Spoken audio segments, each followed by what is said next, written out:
Welcome, councillors, and Mr. Firth and Mr. Darby. I'd like to declare this open at 3:12.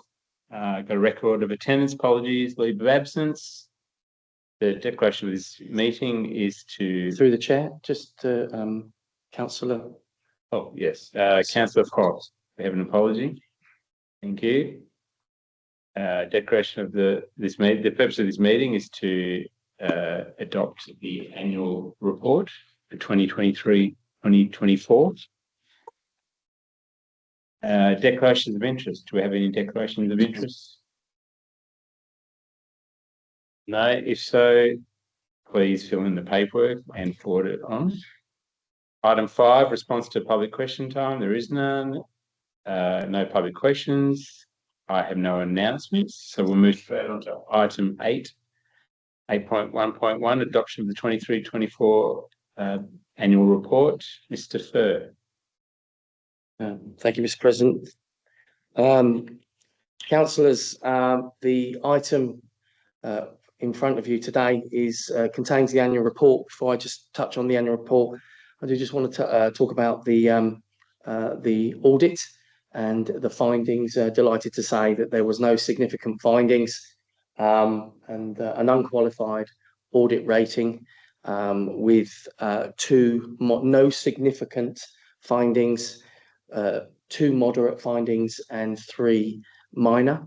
They were discussed and addressed, attached, and the administration is already working proactively and diligently to address all of those points that were raised. Happy to take questions if any of those, if any councillor wishes to do so.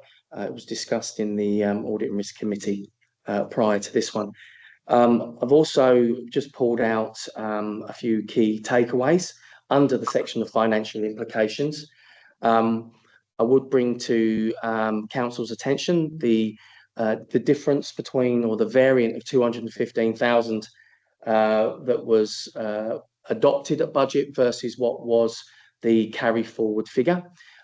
Subsequently, I just want to give council reassurance that we, through the budget review process, have already addressed that amount, and I look forward to presenting a budget review and presenting a balanced budget with the following information. But whilst initially 215,000, at the end of the day, we've been able, through a comprehensive process, address that variation. There's key takeaways there. For example, revenue contributions and grants. The largest cost centres, interesting to note, depreciation, one of the highest cost centres, but it is a non-cash transaction, and the employee costs. That's the total amount of costs that we have spent on our employees throughout the year at $3.11 million. And yeah, more takeaways. Investing activities, liabilities. Happy to take questions as necessary from council. There was one thing through the financials, and that was a significant increase in the revaluation of our assets, particularly our roads and infrastructure like footpaths, etc. A significant increase to the tune of over $100 million. That came down to, in speaking with the revaluer, the model and the application, the components of the roads, 5 different components that are going into the roads, and are all revalued at different unit rates as opposed to the one rate that had been done previously. Hence, why we were satisfied to accept that revaluation, and auditors were happy to accept it. So that's one. When you look at our equity, there's one figure that stands out really high, and that was I think about $130,000 increase on that. So all in the annual financials. The annual report itself, just want to apologise to council. We have adjusted it in the annual report, but you may have noticed that the term expiry for Councillor Crooks and Councillor Hodgkiss were actually the wrong way round.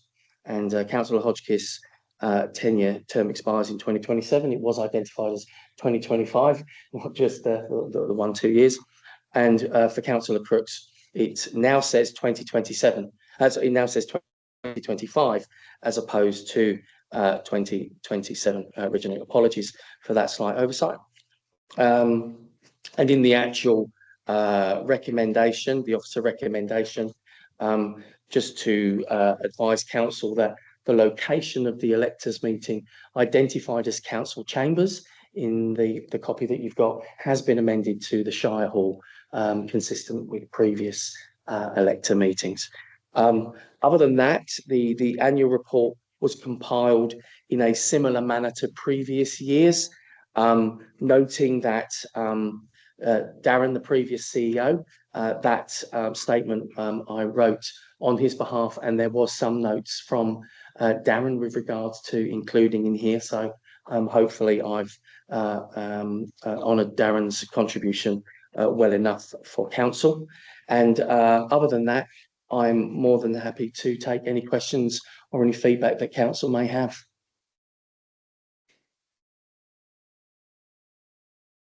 Any questions, councillors, comments?